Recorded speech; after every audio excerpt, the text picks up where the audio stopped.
అమ్ము, వద్దు, అరవద్దు.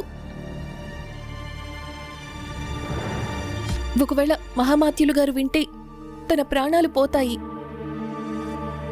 తను నా మిత్రుడు, అచ్చం అచ్చం నీలాగే. తను నన్ను కలవడానికి వచ్చాడు. కానీ తను వెళ్ళడానికి ముందే మహామాత్యులు గారు వచ్చేశారు. పైగా నాకు అస్సలు తెలీదు తనిక్కడ దాక్కున్నాడు అని. లేదంటే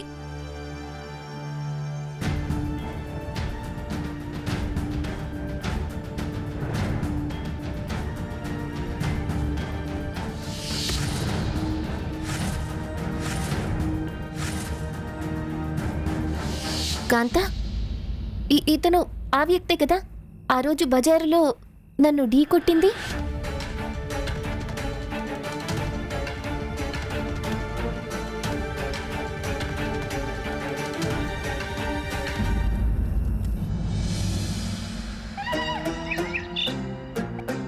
నా నల్లని జుట్టు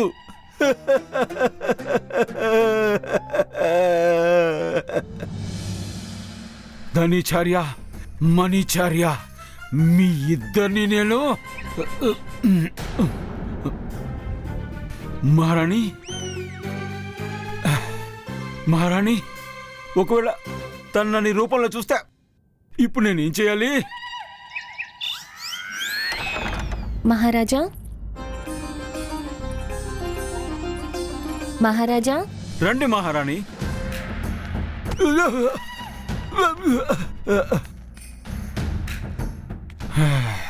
నేను మీకోసం కొత్త పాగా చేయించాను. ఎంత అందంగా ఉంది కదా? మహారాజా, ఇదేంటి? అదేంటంటే మహారాణి, నాకు పాగా పెట్టుకుని చిరాకొచ్చింది. అందుకే ఆలోచించాను కొత్త ప్రయోగం చేయాలని. ఎలా ఉన్నాను?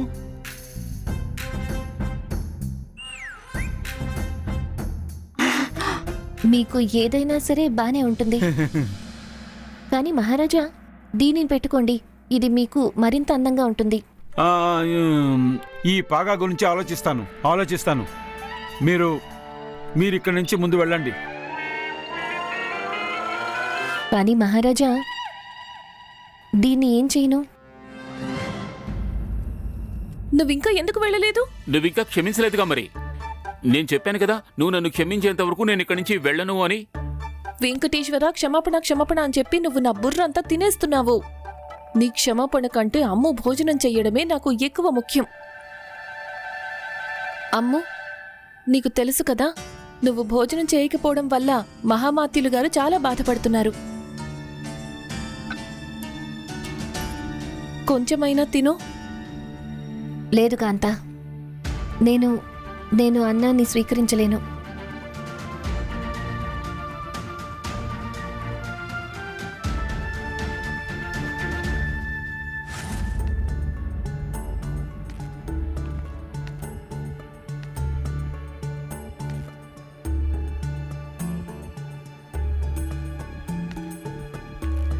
ఇలా చూడు అమృపాలి గారు,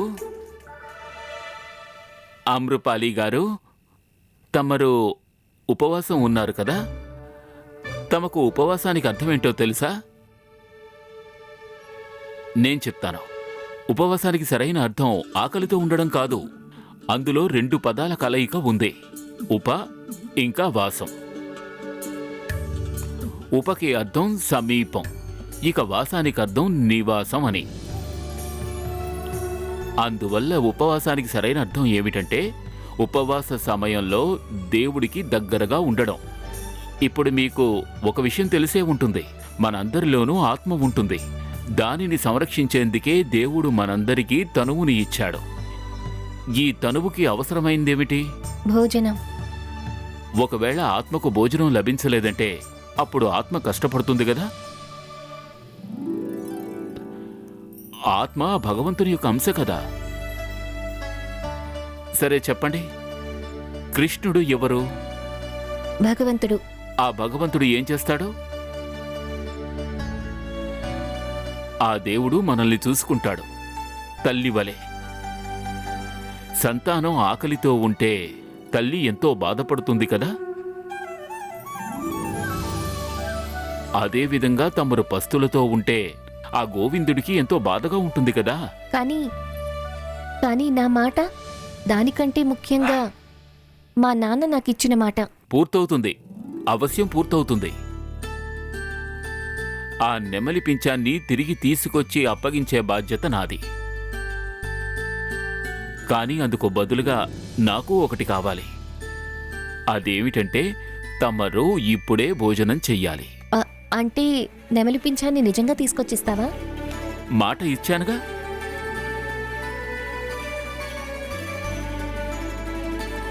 రా అమ్ము, భోజనం చేద్దాం.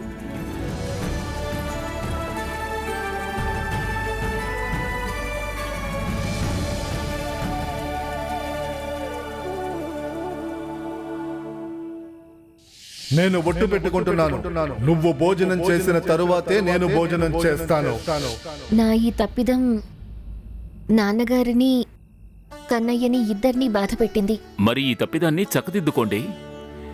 తమరు ఇంటికి వెళ్ళిన తర్వాత తమ చేతులతో స్వయంగా మీ తండ్రి గారికి భోజనం తినిపించండి. ఆయనకి నా చేతులతో తినిపిస్తాను.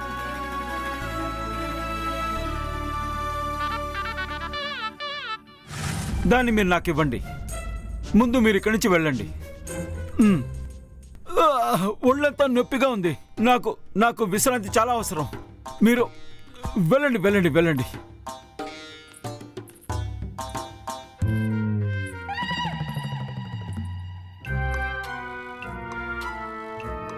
నిస్సందేహంగా చాలా బాగుంది. కానీ మహారాణి గారు ఎందుకు అలా అన్నారు? నేను దీన్ని పెట్టుకుంటే చాలా బాగుంటుందని. ఒకవేళ నేను పెట్టుకోలేదు అంటే?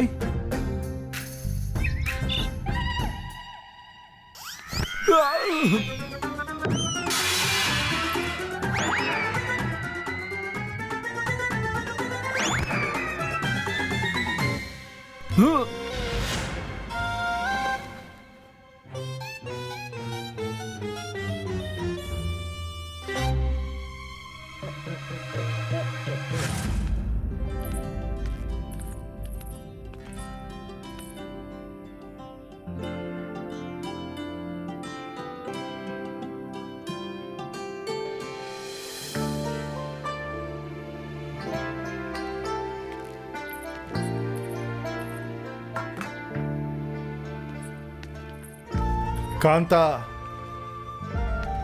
నీ వల్ల ఎంతో ప్రసన్నున్నయ్యాను. ఏదైనా కోరుకో. ధన్యవాదాలు మహామాత్యులు గారు, కానీ నాకు ఏమీ అవసరం లేదు. ఇవాళ కాకపోవచ్చు, కానీ భవిష్యత్తు గురించి ఎవరికి తెలుసు?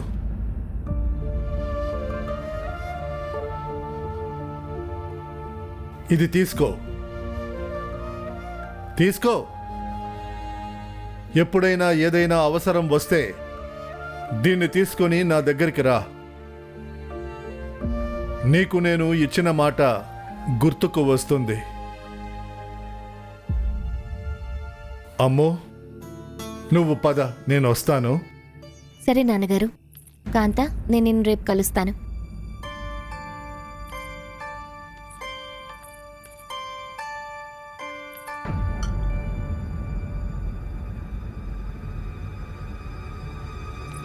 నువ్వు భాస్కర్కి సాయం చేశావా? నేను నిన్ను తన ఇంటికి పంపించానని నకుష్కి అసత్యం చెప్పావా?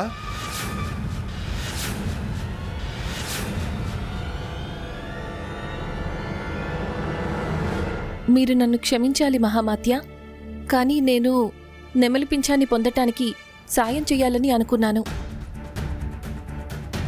బాల్యంలో భాస్కర్ నాకు చాలా మంచి స్నేహితుడు, నకుష్ గారికి కాదు కదా. అందుకని నేను ఏదైతే చెయ్యగలనో అది నకుష్ గారు ఎప్పటికీ చెయ్యలేరు.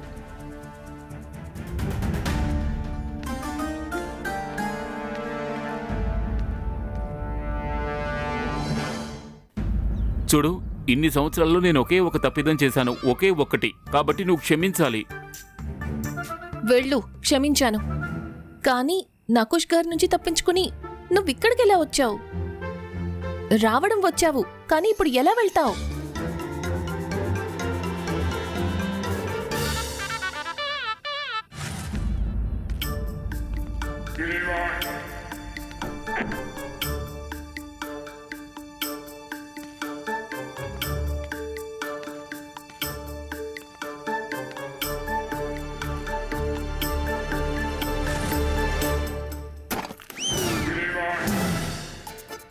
ఎవరున్నారు అక్కడ?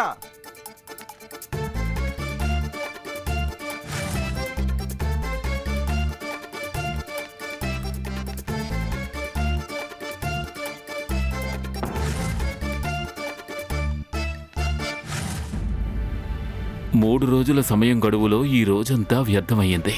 భగవంతుడా, శారద నాకు కనిపించాలి.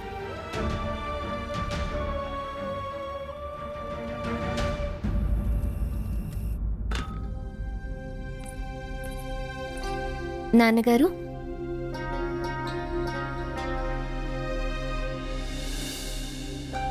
అమ్మో, ఏమైంది? నిద్ర పట్టడం లేదా? ఈ భోజనం ఈ భోజనం మీకోసం. నాతో పాటుగా మీరు కూడా ఉపవాసం చేశారు కదా, మీరు కూడా ఏమీ తిని ఉండరు. ఆ, కానీ నువ్వు చింతించొద్దు. నాకిప్పుడు ఆకలిగా లేదు. నాన్నగారు, మీకు అసలు ఉపవాసానికి అర్థం ఏమిటో తెలుసా? నువ్వే చెప్పొచ్చు కదా. రండి నాన్నగారు.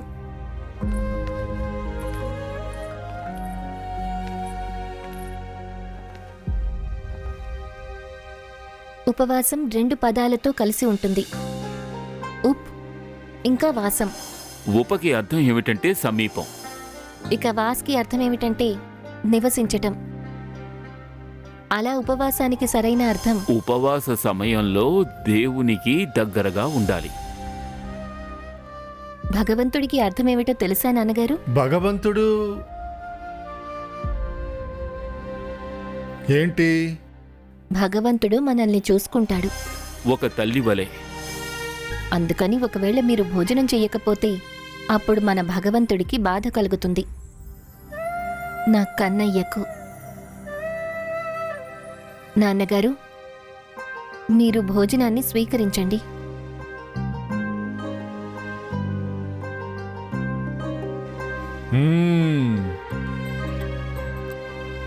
కానీ ఇవన్నీ నీకు ఎవరు చెప్పారు?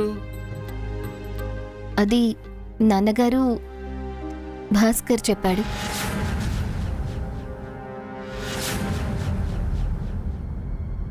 భాస్కర్? తను నీకు ఎక్కడ కనిపించాడు? అది కాంతా వాళ్ళ ఇంట్లో మనం వెళ్ళాం కదా నాన్నగారు.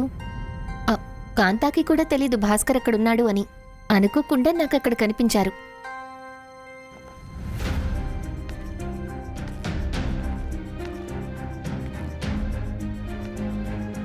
అమ్మో, ఏంటి నాన్నగారు? నాకు నీ నుండి ఒక మాట కావాలి. ఏంటా మాట? ఇవాల్టి నుంచి ఎప్పుడు కూడా నువ్వు భాస్కర్తో మాట్లాడకూడదు.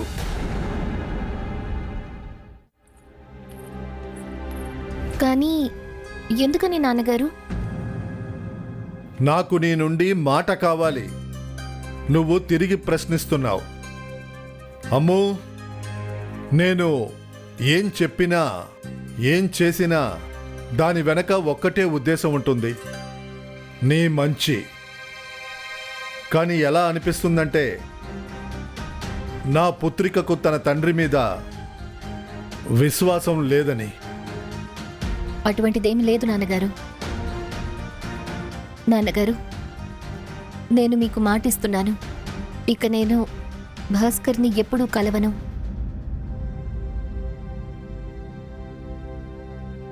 నాన్నగారు, రండి, భోజనాన్ని స్వీకరించండి.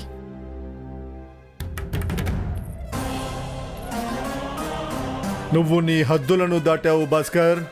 నా పుత్రికతో మాట్లాడి నువ్వు దుస్సాహసం చేశావు. నెమలి పింఛాన్ని తిరిగి పొందే అవసరం లేనట్లయితే ఈ క్షణమే నిన్ను ప్రాణాలతో భూమిలో పాతి పెట్టించేవాణ్ణి.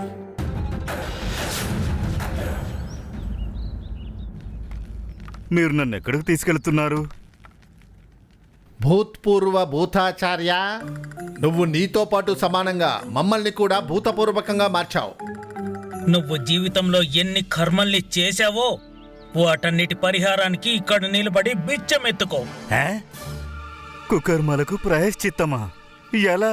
మొత్తం విజయనగరంలో భిక్షాటనం చేసి మా కడుపు నింపాలి. ఏం మాట్లాడుతున్నారు? నాకు అంత దుర్గతి పట్టిందా?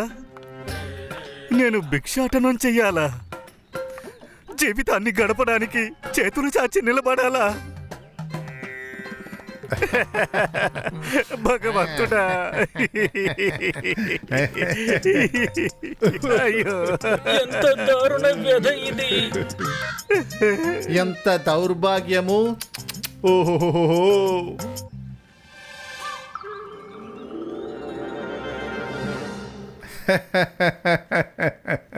ఓ తదాచార్య, నువ్వేమనుకున్నావు?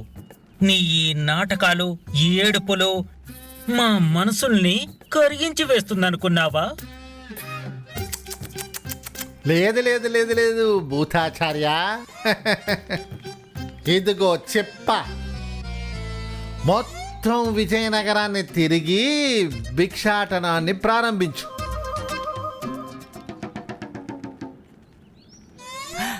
అరే, కానీ ఒక సమస్య ఉంది గురువర్య. ఏంటది? నేనెప్పుడూ భిక్షాటన చెయ్యలేదు. నాకసలు తెలియదు భిక్షాటన ఎలా చెయ్యాలని.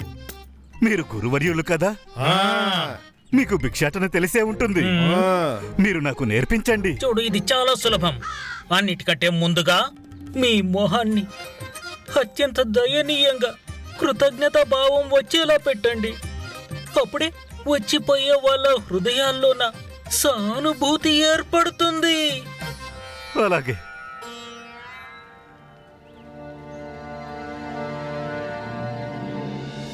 ఆశ్చర్యంగా ఉంది. గాడిద తల మీద కొమ్ములు మాయమైనట్టు నకుషు అతని సైనికులు మాయమైపోయారు. ఇదే మంచి అవకాశం. ఇక్కడ ఎవరూ లేరు. భాస్కర్, ఆలోచిస్తావేంటి? వెళ్ళు వెళ్ళు వెళ్ళు వెళ్ళు. అక్కడే ఆగు.